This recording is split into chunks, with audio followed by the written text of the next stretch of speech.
Assalamualaikum warahmatullahi wabarakatuh. Sahabat Umar, hari yang menyenangkan. Hari ini hari yang kita tunggu-tunggu, Hari Raya Kurban, Idul Adha. Umi ucapkan di momen ini mohon maaf lahir batin minal aidin wal faizin. Umar hari ini siap-siap mau ke Masjid Lolu. Oke, kita ketemu di sana. Kita menuju ke Masjid Lolu. Umi berdua saja dengan Fakih, karena Abi dari kemarin sudah sholat. Umi Mar sudah siap di mobil. Hari ini berangkatnya tidak lengkap karena Abi sudah sholat Id dari kemarin, dan Umi Mar cuma berdua dengan anaknya Umi Mar, si Ahmad Fakih. Umi Mar lagi nunggu dia.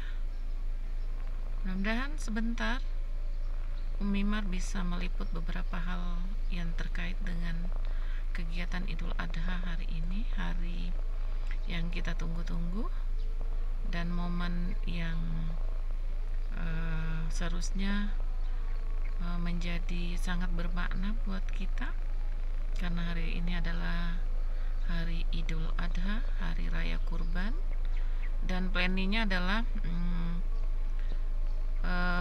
kurbannya tidak langsung hari ini. Kami di madrasah itu kurbannya nanti besok hari Senin, jadi hari kedua. Mudah-mudahan Umi Mar bisa juga meliput besok, insya Allah. Mudah-mudahan sehat walafiat, bisa meliput kegiatan kurban di Mandua, Kota Palu. Terima kasih, kita ketemu di Masjid Lolu. Jalanannya alhamdulillah sepi, parkirannya teratur. Tadinya mau ke Lolu, tapi karena sudah dekat waktunya mepet, takutnya kalau telat, jadi kita di Kartini saja, dekat rumah ini.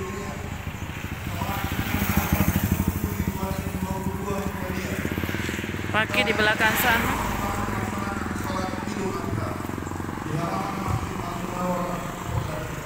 Masjid Al-Munawwarah. Izinkan kami menyampaikan laporan beberapa hal. Yang pertama adalah laporan panitia kurban Masjid Al-Munawwarah Pertanian Pan. Jumlah kurban sapi 28 ekor, kambing 4 ekor. Penyaluran disalurkan oleh pekurban sejumlah 1.650 kupon, disalurkan oleh panitia 700 kupon. Insya Allah proses penyembelihan kurban dilaksanakan pada hari ini. Sejumlah 28 ekor sapi dan 4 ekor kambing. Ibadah dan ketaatan kepada Allah Subhanahu wa Ta'ala yang menciptakan kita semua dan segala sesuatu yang kita perlukan. Kemampuan dan kelonggaran ekonomi kita nikmati, kita sedekahkan dan berbagi kepada saudara-saudara kita yang tidak mampu, dan kita hadiahkan kepada saudara-saudara dan kerabat kita semua. Pada hari ini saudara-saudara kita dari berbagai bangsa dan warna kulit menuju Mina setelah sebelumnya merupuk di Arafah. Bukan hanya agama orang-orang Arab atau suku tertentu, tetapi agama yang perintahnya, karena Allah Subhanahu wa Ta'ala yang maha besar, maha adil dan maha bijaksana. Hari Raya Kurban atau kita kenal Idul Adha adalah bagian dari sejarah penting perjalanan bapak para nabi, yaitu Nabi Ibrahim alaihissalam dan istrinya Hajar dan putranya Ismail alaihissalam.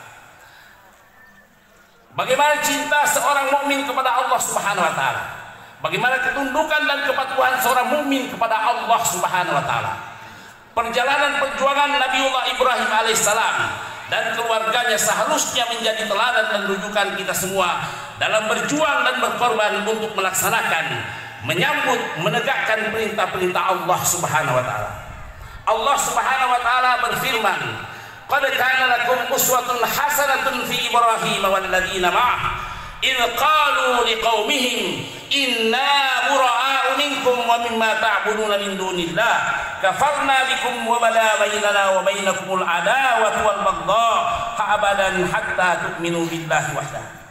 Sungguh benar-benar ada suri toladan yang baik bagimu pada diri Ibrahim dan orang-orang bersamanya ketika mereka berkata kepada kaumnya, sesungguhnya kami berlepas diri dari kamu dan dari apa yang kamu sembah selain Allah. Kami mengingkari dan kami kufur kepadamu dan telah menyatakan antara kami dan kamu ada permusuhan dan kebencian selama-lamanya sampai kamu beriman kepada Allah Subhanahu wa taala. Allahu akbar walillahil hamd. Nabi Ibrahim alaihissalam di masa mudanya yang hidup di tengah-tengah masyarakatnya yang menyembah berhala, tidak mengesahkan dan mentauhidkan Allah Subhanahu wa taala.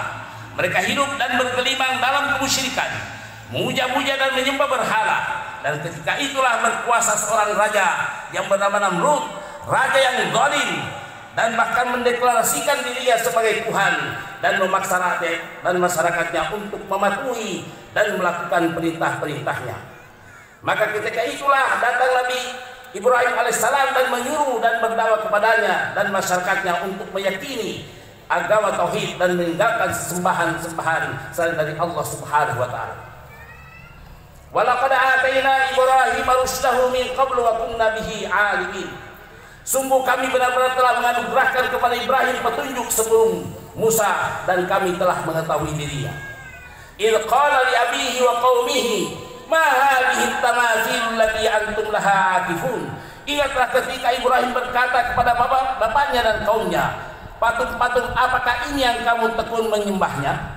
Qalu wajadna abana laha abidin. Mereka menjawab, kami mendapati nenek moyang kami menjadi para penyembahnya. Setelah Nabi Ibrahim AS mendengar jawaban mereka, maka Ibrahim berkata, qala laqad kuntum antum wa aba'ukum fi dhalalin mubin. Dia berkata, sungguh kamu dan nenek moyangmu berada dalam kesesatan yang nyata. Qala bal rabbukum rabbus samawati wal ardi alladhi fatarahunna wa ana ala dzalikum minasyahidin. Dia Ibrahim menjawab, sebenarnya Tuhan kamu adalah Tuhan langit dan bumi yang telah menciptakannya dan aku adalah salah satu saksi atas itu. Nabi Ibrahim alaihissalam juga menyeru dan berdakwah kepada Raja Namrud yang berlaku sombong dan melakukan kerusakan di atas bumi, serta menyatakan dirinya sebagai Tuhan di persada bumi ini agar menyembah Allah Subhanahu wa taala semata-mata dan meninggalkan perlakuan zalim dan diktator terhadap rakyatnya. Hal ini seperti diawalikan oleh Allah.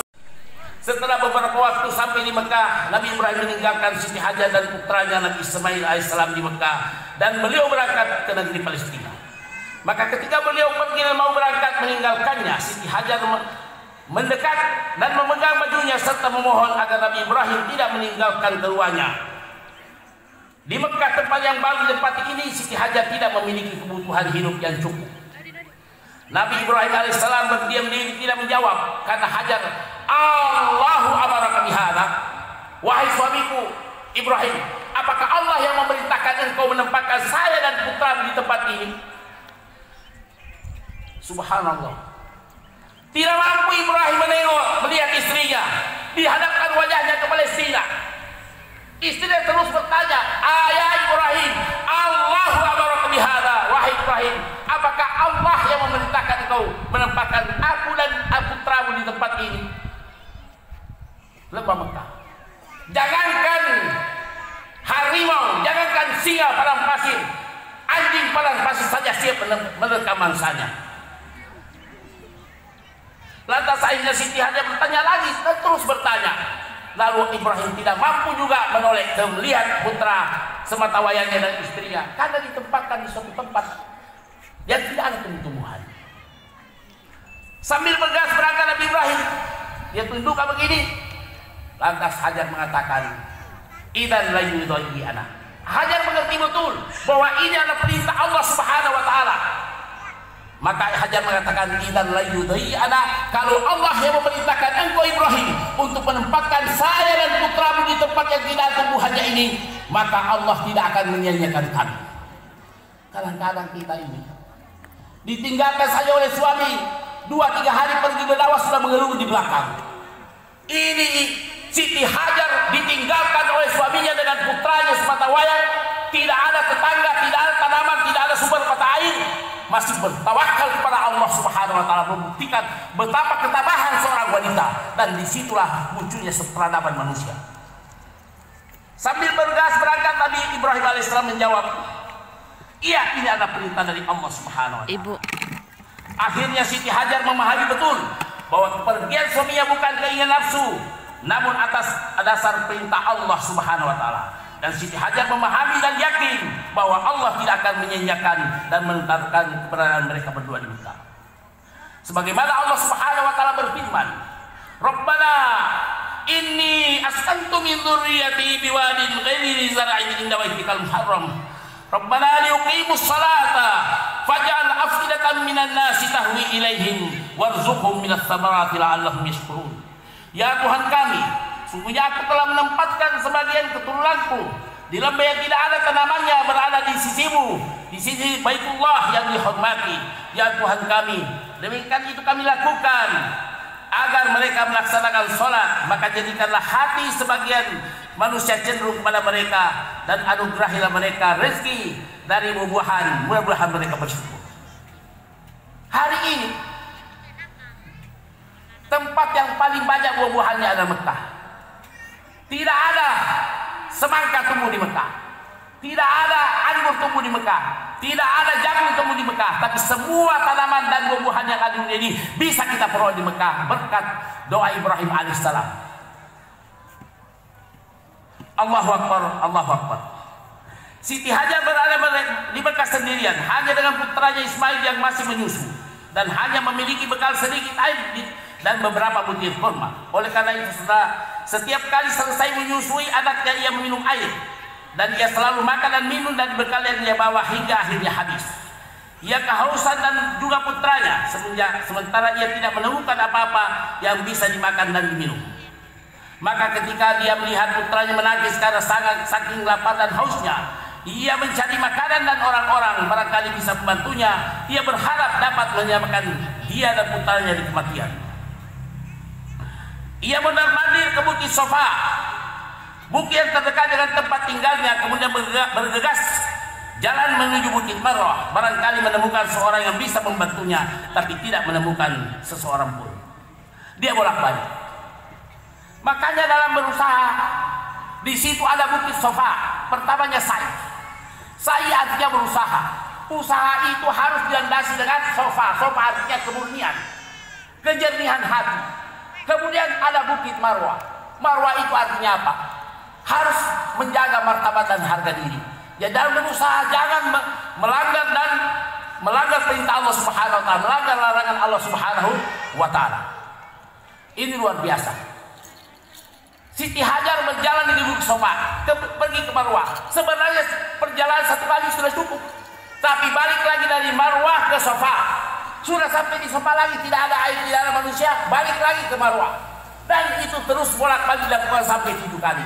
Artinya dalam berusaha, tinggal yang kamu sukai, lebih kamu cintai daripada Allah dan Rasulnya, dan daripada berjihad di jalannya, tunggulah sampai Allah mendatangkan keputusannya. Allah tidak memberi petunjuk kepada orang-orang yang fasik. Jamaah Jumat yang dimuliakan Subhanahu wa taala, jamaah Idul Adha yang dirahmati Allah Subhanahu wa taala. Nabi Muhammad SAW juga bersabda dalam hadisnya, An Anas radhiyallahu anhu an Nabi sallallahu alaihi wasallam qala, Salatun man kunna fihi wajada halawatal iman, ayyakuna Allah wa rasuluhu wa habba ilaihi mimma siwa, wa yuhibbal mar'a la yuhibbuhu illa lillah, wa yukriha ya'uda fil kufri kama yakrahu ayyudhaf fin nar. Akhrajul Bukhari. Diriwayatkan dari sahabat Anas radhiyallahu anhu, dari Nabi sallallahu alaihi wasallam, beliau bersabda, tiga jenis hal bila seorang memilikinya, ia memperoleh manisnya iman. Yang pertama, dia taat kepada Allah Subhanahu. Yang pertama, keberadaan Allah Subhanahu wa taala harusnya lebih dicintai daripada selainnya. Kedua, mencintai seorang bukan karena apa-apa, ia mencintainya karena Allah. Dan ketiga, ia tidak suka bila seorang kembali kepada kekufuran setelah diselamatkan oleh Allah Subhanahu wa taala dari kekufuran, sebagaimana ia tidak suka bila seorang itu dicemplungkan ke dalam api neraka. Kesimpulan khutbah, kita mengambil pelajaran dari kehidupan keluarga Ibrahim alaihissalam. Dijelaskan oleh Allah Subhanahu wa taala, wa idh ibtala Ibrahim rabbuhu bikalimatin fatammahun. Qala inni ja'iluka lin-nasi imama. Dan ingatlah ketika Allah menguji Ibrahim dengan berbagai macam ujian, dan semua ujian itu disempurnakan. Disempurnakan. Bayangkan, Ibrahim disuruh menempati kitab Ismail, innahu kana sadiqal wa'di wa kana rasulan nabiyya. Wahai Muhammad, ceritakanlah kisah Ismail. Sesungguhnya dia itu adalah orang yang menepati janji, dan dia adalah seorang rasul dan nabi. Bagaimana? Mari. Jadi Ibrahim akan menyembelih putra Ismail. Sebagaimana firman Allah Subhanahu wa taala, "Falamma balagha ma'u sa'ya."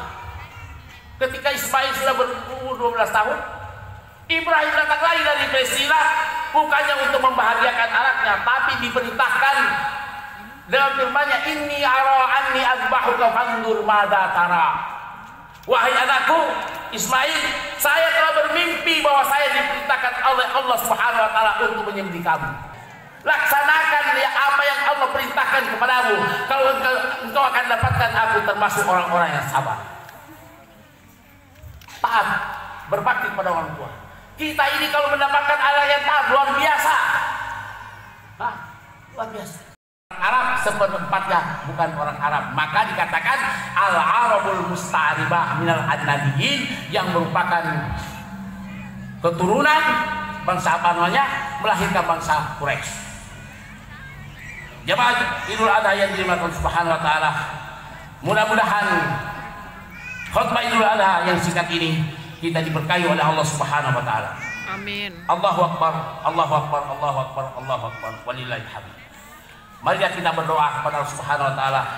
Semoga ibadah kita diterima oleh Allah Subhanahu wa taala. Allahumma ighfir lil mu'minina wal mu'minat wal muslimina wal muslimat al ahya'i minhum wal amwat innaka samiun qaribun mujibud da'wat ya qadir hadan. Allahumma ighfir lil mu'minina wal mu'minat wal muslimina wal muslimat al ahya'i minhum wal amwat innaka samiun qaribun mujibud da'wat. Allahumma ansuril Islam wal muslimin wa aslih a'immatana wa wulatal muslimin innaka ala kulli syai'in qadir. Allahumma ij'al baldatana Indonesia hadi baldatun thayyibah tajri fiha ahkamuka wa sunnatu rasulika karim. Allahumma adfa'na al-bala'a wal waba'a wal fasya wal munkar wal mihana wal fitan ma dhahara minha wa ma batan min baladina hadha khassatan wa min buldanil muslimina ammah. Allahumma ahsin akibatana fil umuri kulliha wa ajirna min khizyid dunya wa adzabil akhirah. Allahumma inna nas'aluka salamatan fid din wa afiyatan fil jasad wa ziyadatan fil ilmi wa barakatan fil rizqi wa taubatan qabla al maut wa rahmatan inda al maut wa maghfiratan ba'da al maut. Hawwin 'alaina fi sakratil maut wa najatan minan nar wa la fa'il hisab.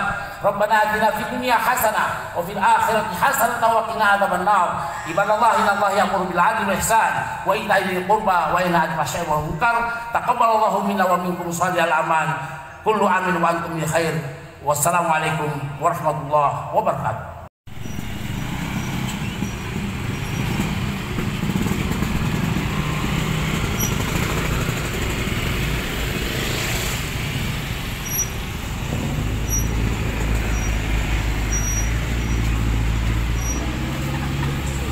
Cari si Fakih, dia belum. Oh, Fakih sudah di sana. Uminya yang lama kayak